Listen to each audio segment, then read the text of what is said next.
Gary Click, thanks for spending time with us this afternoon, sitting down with us, explain a little bit more Absolutely, yeah. about your campaign Well, thank you, process. Zach. Thank you. Certainly, thank you for having me on, and I appreciate that, and I appreciate you getting the word out on all the candidates and so forth. So, my name is Gary Click, and I currently serve on the Republican State Central Committee. I'm a pastor up in Fremont, Ohio, and I just believe it's the responsibility of every citizen in any way, shape, or form to be involved in their government because, once in a while I'll talk to some people and they'll say, well, I'm not political and I'm not into politics. And I always tell them, well, politics is into you because, and sometimes people get a bad feeling about politics, and we all understand why. Sort of a joke, somebody said one time, I said, well, what is politics? And you break it down to the root words. Poly means many, and ticks are bloodsuckers, so politics is just many bloodsuckers. But actually, the word is polis, and it means a city or a community. And when you're involved in politics, what you're doing is you're just getting involved in your community. And one person said, Pastor, don't get into politics because politics is evil. Well, why is politics evil? It's only evil if evil people are involved in it. And the more we draw good people out of politics, the more evil it's going to be. And it does get nasty, and we've experienced that, and we've seen that. But when you see the remedy is for good people to get engaged and to get involved. Edmund Burke once said, all that is necessary for evil to prevail is for good people to do nothing. And so I began getting engaged, and I got engaged to the level where I was asked by the governor to form an evangelical advisory council for the governor, which I did, and served as the chairman of that. And I was very happy making a difference in that and the Republican State Central Committee, and just doing some other things on my own. And then Mayor Sanchez sat with me. He gave me a call. My phone lit up, and the caller ID said it was Mayor Sanchez, and talked to him a little bit. He said, "Listen, I've been talking to a couple of people about this state rep race." He said, "And your name came up." He said, and I told them, I said, "I don't think Gary's looking to run, but I think he can be convinced." And I said, "That's probably an accurate assessment, Mayor." And I thought, I'll kick the tires around. I'll pray about it, talk to some other people about it. And so I began to do that, talk to a couple other community leaders. And before I knew it, they were spreading the word, and people were coming to me saying, are you going to run? And I said, That's well, pretty good that you have a positive push. People yeah. are supporting you. Yeah, it wasn't me. I was not aspiring to this position. But one of the things, as a matter of fact, I think some people were frustrated after a while. People started saying, "Well, are you going to do it?" I said, "I don't know. I'm praying about it. I'm thinking about it. I'm talking to my wife and my family. But I'm not going to do this unless I'm going to go all the way. I know what it is to campaign. I've been on several campaigns. I've actually run before myself, and it's exhausting. It's physically draining. It's emotionally draining. You put yourself out there, and I'm not going to jump in and do something half. I never do anything halfway. When I do it, I go full throttle. 110%. 110, 15, Which is good 20. to have when you go down into Columbus. Right. You're going to take that issue, take that concern that somebody may come to you with, or an idea, and you're going to take it to the 110%. So that way you have, and you're going to put all your I think the energy biggest focus problem I'm on going to have is I'm going to take everything personally. Because when I'm going down there, I'm going to say, how does this affect, so-and-so's grandma? How does this affect, these people's children? I said recently in an interview with the AT, I said, listen, I want to put a face to every policy, a face to every policy that I support or every piece of legislation that I sponsor. Because at the end of the day, I want to be able to look at myself in the mirror and say I did what was right for the people in my community. And so I'm going to do it full throttle, just like you said. That's awesome, and that's good to have that momentum and that drive. 110%. Again, get things done. It's 110%. Several issues that are on the ballot, or just in general in Ohio. The first one would be obviously Second Amendment. Oh yeah. That is a hot issue, especially with a lot of things going on around the country. Second Amendment is a hot issue. What is your take on Second Amendment? Well, thank you for asking that. That's a terrific question. And what I will tell you is that I am an ardent defender of the Second Amendment. I've got the most Second Amendment credentials of anybody that is running. In fact, I'm not going to name names, but one of the candidates did not even fill out the questionnaires for Buckeye Firearms Association or for the National Rifle Association. I did receive an A rating. Actually, it's AQ rating because it's based on the questionnaire. And unless you're an incumbent, that's all you. That's the highest that you can get as a non-incumbent. So I got the highest rating possible from the NRA and from Buckeye Firearms.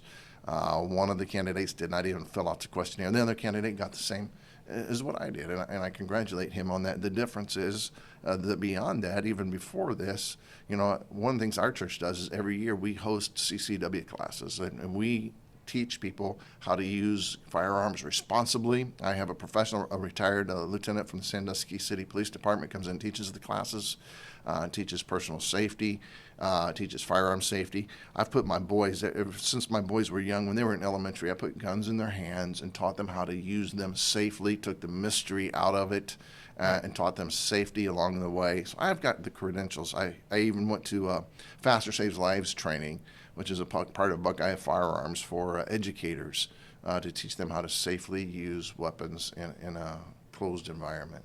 That's awesome that you support Second Amendment, and that you're not just a Second Amendment user, you're also a Second Amendment educator. Correct. I don't teach the classes myself, but we make sure that the people in our church are educated. I've had my CCW my entire adult life. Awesome. And the fact that they can come to your church and learn. And right. You have that educational experience at your church. Mm-hmm. Fremont is pretty good too. Yeah, and we'll have about 20 people every year come and go through that class. All right. Another, if you guys have not seen your Facebook page or your website, it says that you're pro-life. Absolutely. In fact, I am the only candidate who filled out the survey for Ohio Right to Life. And I got their endorsement. I didn't get their endorsement because I was the only one, because if you're not good enough, they're not going to endorse you anyway. But I'm the only one that completed it. Only one. And that surprised me when I found out. But I said, I assumed the other candidates applied, and they said, no, they didn't even fill out the survey. And the truth is they knew me by reputation as a champion for life. I've spoken at pro-life events in Northwest Ohio frequently. I have associated with pro-life leaders. I was with Governor Mike DeWine when he signed the heartbeat bill. And in fact, when I signed my petitions to run for office, I used the same pen that Governor DeWine used to sign the heartbeat bill. And in fact, I just saw this morning there's a good piece of legislation that just went out that is set up preemptively so that if Roe v. Wade is shut down, abortion will be illegal in Ohio. And it hinges upon that. So that's the trigger, is when Roe v. Wade is overturned, it will be illegal in Ohio. And the thing I like about it is because sometimes people look at these things in a backwards sort of way, and they want to punish the women. And I don't believe in punishing the mothers. The mothers who are the victims of abortion are just that. They're the victims also, because they're usually young, they're confused, they're bullied. 64% of ladies who have an abortion say that they felt coerced into that abortion. So it's a boyfriend who doesn't want to deal with it, maybe a husband, maybe even an abuser, and maybe somebody that's very often a victim of human trafficking is taking this young girl in to get an abortion. And so what we do is when we make this illegal, we are protecting those ladies. And so there is no punishment. There was another bill that actually I think may have had some punishment for the ladies. I don't believe in that. What this bill says is that there will be punishments for the physicians. And by the way, any physician ought to know better. They take the Hippocratic oath. Especially with the medical license and the training. Yeah, they know that's a living human being inside of there. But what this also does is it allows the women, the mothers who had an abortion, to turn around and sue the physician who performed that abortion. And I think that's a good thing, because there are many women, this has been studied, many women suffer from what's called abortion regret. And so after they've been pushed and coerced into this abortion, later they realize what they did, and they see other mothers carrying their babies. They see these ultrasounds and things, and they're like, oh, what did I do? And I always believe, preach, and teach grace, mercy, and compassion, never judgment on these ladies. But now these ladies can look and they can go back and say, you know what? You did not give me all the information. You did not educate me properly on what my choices are, and now I'm going to sue you for misinforming me and leading me into that abortion. And I think that is terrific, and I would definitely stand behind anything that does that. That's good that you're pro-life, and in that dark times that you support pro-life. Absolutely. That's We good. support women all of the way. And the most, and people, the abortion advocates try to paint this as men versus women. The strongest defenders of life that I know are ladies who tell me, and I mean, they come up to me and they tell me, listen, we know, and we want, when you're a mother, and we want to protect these young girls from being misinformed, from being bullied, from being pushed into that.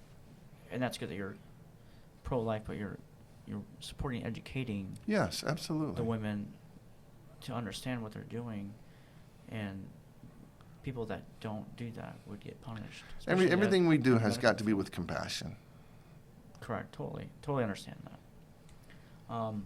Another thing is the House Bill 308, which is an Ohio bill that allows Right. for Ohio. So HB 308 just passed the House, and I'm glad it did. The Ohio Chamber of Commerce opposed that, and which disappoints me because HB 308 basically protects first responders and firefighters. I was a law enforcement chaplain for 10 years. I have the endorsement of Sheriff Chris Hilton up in Sandusky County. That's a good sheriff, by the way. He is an awesome sheriff. He has done great things in our county and our community. I have a former police chief for Fremont City, Robert Dorsey, who's endorsing me as well. And like I said, I spent 10 years as a sheriff's chaplain and law enforcement chaplain, and I was out on a lot of the ride. I'd ride with him at least once a week when I did this, and a lot of terrible cases, a lot of terrible scenes. A lot of times I was the one that gave that bad news, those death notifications, and it was always hard to do that, to give people probably the worst news they would ever get in their lives. And police officers, firefighters, paramedics, first responders see a lot of horrible things. And one of what HB 308 does is it gives benefits for PTSD to those first responders. And it was a big controversy for a lot of people. They say, basically the chamber says we don't want to provide benefits for invisible injuries. And the truth is, just because you can't, so you don't know what's going on in someone's mind. Correct. And that goes back to mental health as Mental well. health, absolutely. And people don't understand. I used to teach in the Citizens Police Academy, and one of the things I tried to do when I did that as a chaplain was to humanize the police officer, because it's easy to get mad when you get a speeding ticket. Oh, right. Or when you get pulled over for this or that or the other thing. And most of the time when we see a police officer, it's not the best times of our lives.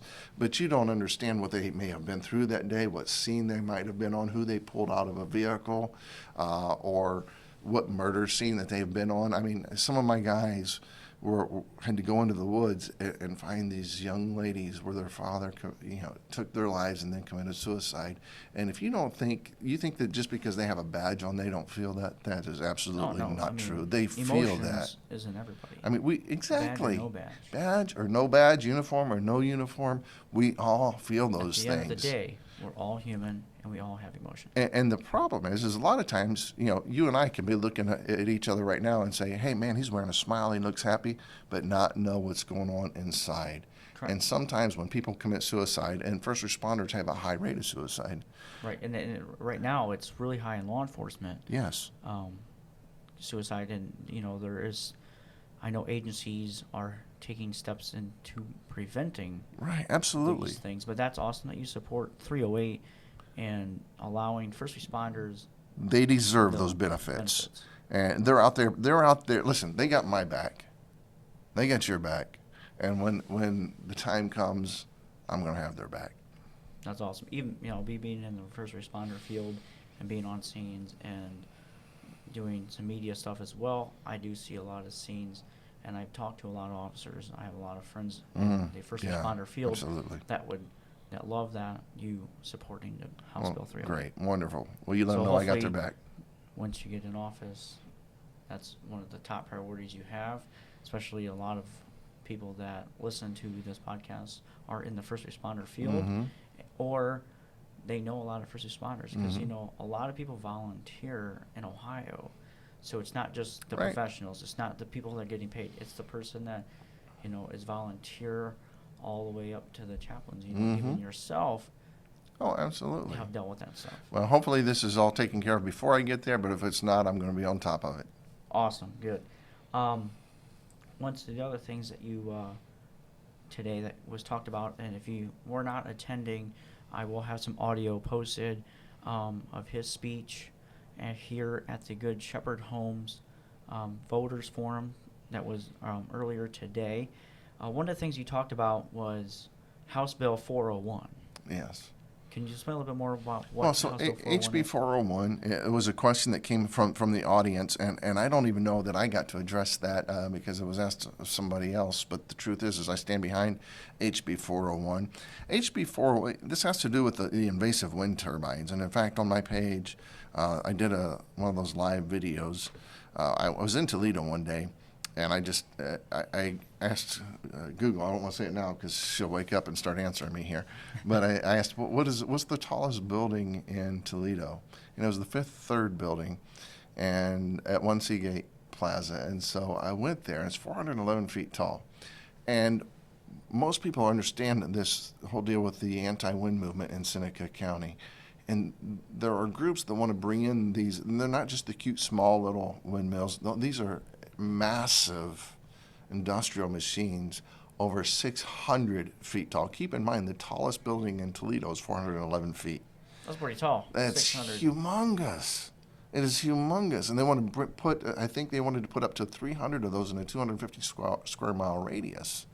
And there are a lot of, so first of all, they're littering the landscape.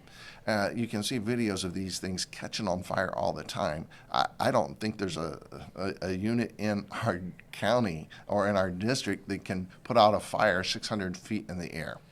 I know we don't have airplanes. So what are you gonna do? And the blade failure on those things can throw debris outside of the setback limit that can go into a person's yard. It can go to if it's next to a home that's got a little playground or swing set. I mean, I don't want that. I wouldn't want that coming and hitting my grandchildren. I wouldn't want it busting through. That can happen any time because it's You running don't know when. 24/7. It's not like it's a windy day. Yeah. The windmill is. You don't want it going through your windshield or through your kitchen window. And those are just some of the things. The wildlife, it kills birds, the bald eagles. And somebody said, well, cats kill more birds. Yeah, they don't kill the bald eagles, though. Or the bats, their lungs implode because of the vacuum that is there. And the truth is not only, I mean, there's so many things against them. Even at their best, they're only 30% efficient. So what if I said, hey, Zach, I want to sell you this car. It runs 30% of the time. I wouldn't want a car like that. Me either. The only way these things exist is because you and I are paying for them through our taxes, through tax subsidies.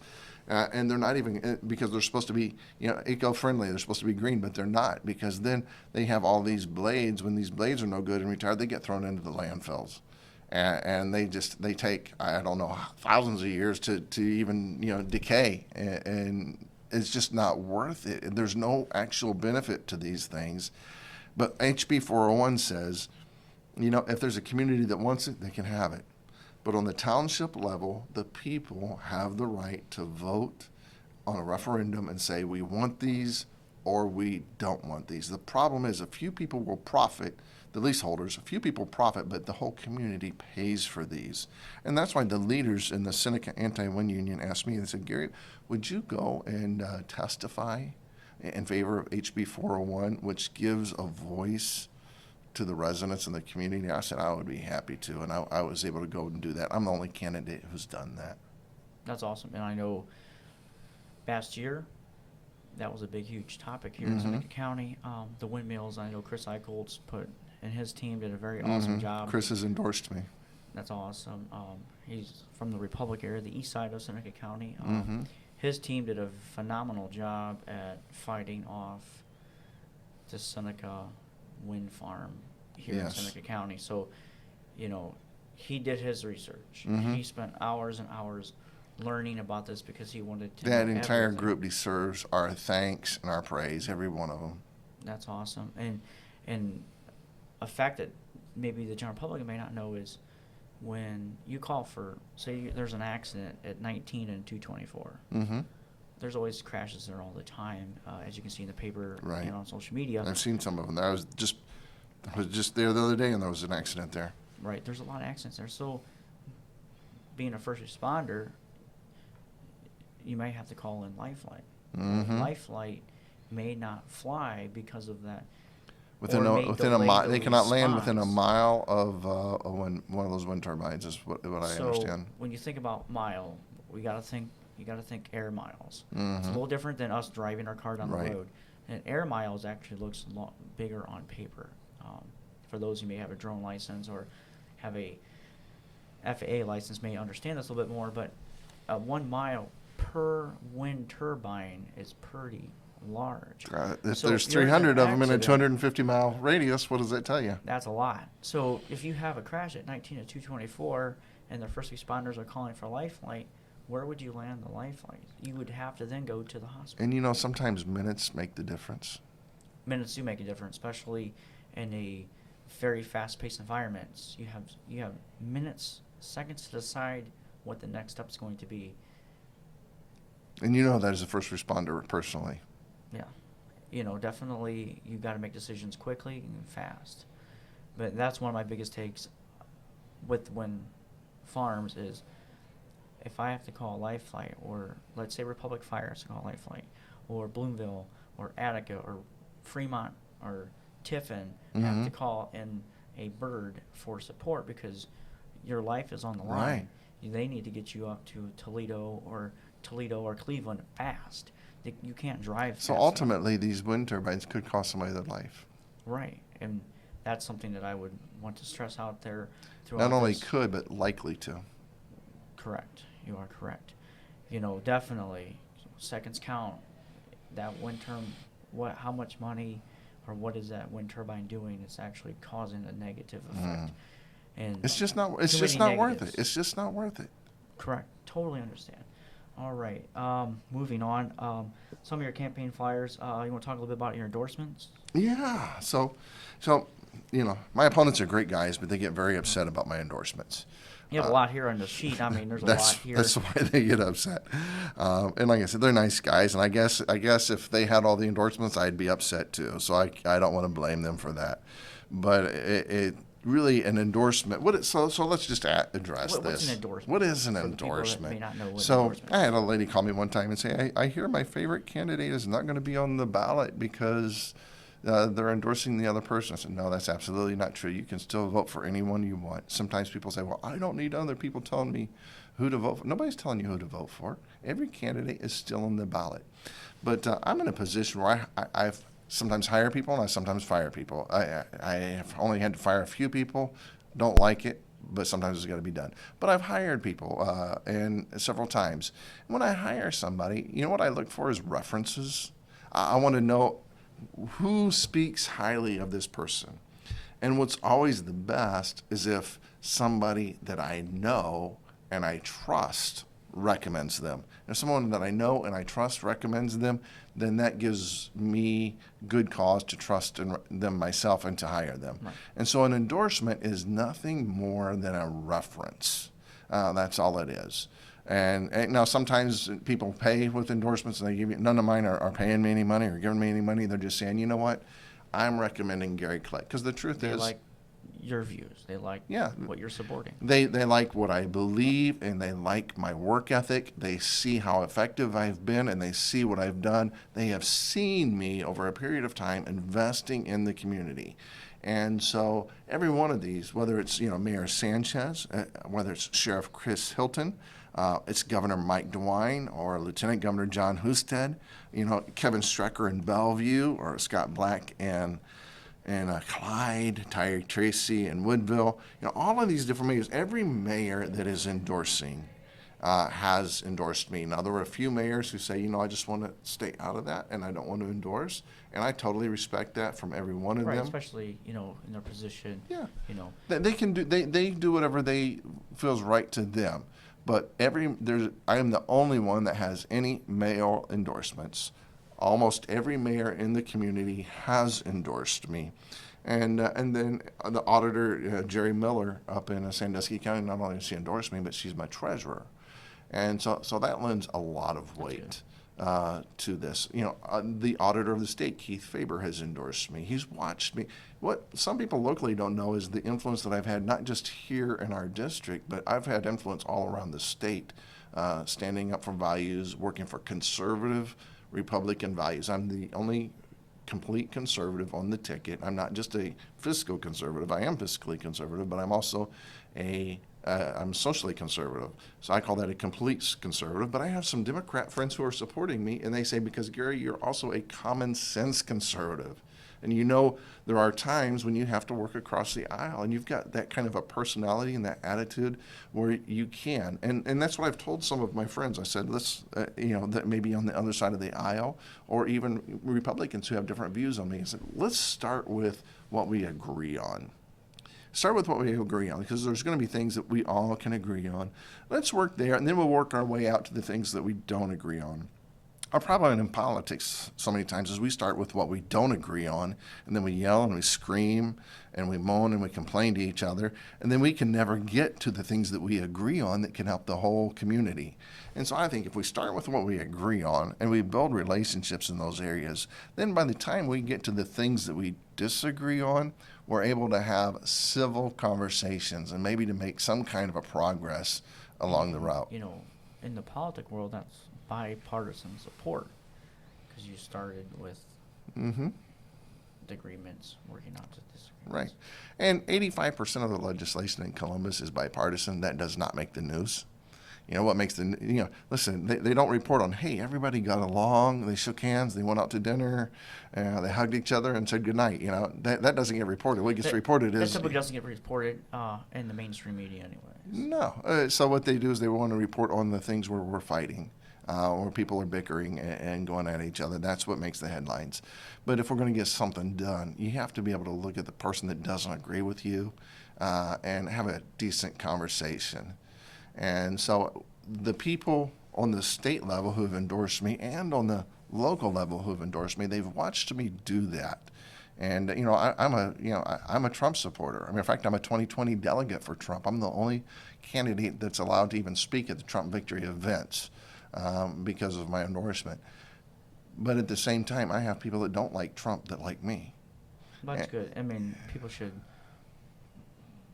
see your views, see what you're supporting, and not just go by the general. Absolutely. There's a lot of negativity out there all over Facebook. And what it is, and what people talk about is, I say, well, how do you like if you're you're pro-life, do you like the fact that he's pro-life? Absolutely. Do you like the fact that he appointed constitutional judges to the bench, to the Supreme Court and to the federal bench? Absolutely. Do you like the fact that, the unemployment is down and jobs are up? Yes. I say, but you probably just don't like the things he says on Twitter in his strong language. And they go, absolutely, that's right. And that, that's today, that's 2020 and age. Social media, everybody puts everything on social media. So, and the truth is, we used to have a guy that tweeted and talked real nice, but had bad policies. Now we got a guy that's got good policies. He just is not always as nice as maybe he ought to be. A lot of people would love to, have him, give up for Lent. Twitter, there's a lot of things out there that if he was not on Twitter for 24 hours, Twitter would probably be sending him an email asking him if his password was. Did you lose your password? Yeah. So that's awesome, especially with the endorsements. Wonder if he's ever had to do a password reset. I hope he'd call the CEO up and be like, "Hey, I need to reset my password." There you go. Donald Trump. So your endorsements are. Can you imagine what his security questions are? We can only imagine. We probably know. He probably put it on Twitter. Anyway. Sheriff Chris Hilton. Yes. Awesome man up there in Sandusky County. For those you may not know, he took over a couple years ago. 2016 he was elected. And he's not been there for almost 4 years. And he has done a phenomenal job. He's turned the department around. With your support publicly, with Sheriff Chris Hilton is awesome. That man is awesome. I like how he's running the sheriff's office. He has a lot of positive things. He is. And I'm hoping that he has with the Seneca County race coming up, that he can work with that new person as well, and Sheriff Hilton is a collaborator. He likes to work with people. He doesn't go it alone. Now he has a lot of strong views, a lot of strong ideas, and I'd have to say they're almost all right. You know, I mean, he took a department that was in disarray and put it back together, and he did so quickly. He Not took just the department, but the county functionality. Absolutely. Just going in there, not guns blazing, going in there with an open mind and just. Well, I know figuring out for what the a problem fact he went in and he talked to all the personnel when he took over, and he said, "Listen, everyone gets a fresh start. And that's Everybody gets a that's always fresh a good start." thing to have when you come in new. Yeah. I Here, don't know so who he they didn't are. fire anybody just because they were part of the last administration. He said, everybody gets a fresh start from today. Here are my expectations. Here's what I expect from you. You know, show up to work every day, do your job, put the community first, and I'm sure a few other things. He said, if you do that, you'll have job security. If you don't do that, then, you know. Right, And so, a lot of that did take place. yeah. And, you know, that, I've, And so Love the he way that solved the he's running the Heather office. Bogle murder quickly and promptly. And let's just be frank, you know, we had a prosecutor that was out of control. And Sheriff Hilton stood up, took the leadership, and now he's gone. And I was able to be there just a couple days ago when Beth Tischler was sworn in as our new prosecutor. And I what can a see that what a all over, relief! social media. What a relief that was for our community. But Sheriff Chris Hilton was behind that. So he's a man of integrity and virtue. I learned a lot from him, and to me, it was a huge honor when he says, "Okay, Gary, I'll endorse you." We spent 4 hours together having pizza, talking about the issues that were important. I've committed to him and to other law enforcement to meet with them on a regular basis, routine basis, to hear their concerns, to hear their feedback, and to be an advocate for them in the General Assembly. And that is something that I will never, ever, ever, ever back down on. That's awesome. Chris Hilton, love that man. I've never met the man. You but should. He would love do to a lot talk of- to you. I see the newspapers. I see a lot of people talking about a lot of positivity with that man. So that's awesome that he publicly supports you. Down here in the Seneca County area, you have Tiffin Councilman Ken Jones. Yeah. You have a Falls Story Councilman Greg Cassidy. Absolutely, both great guys. And I first met you at the Falls Story City Council meeting That about was a month ago. true. You gave your speech and your supportives and your ideas. Loved it. That was awesome. Thank you so And much. Anyways, we're getting almost to 30 minutes here. Has that gone by that fast?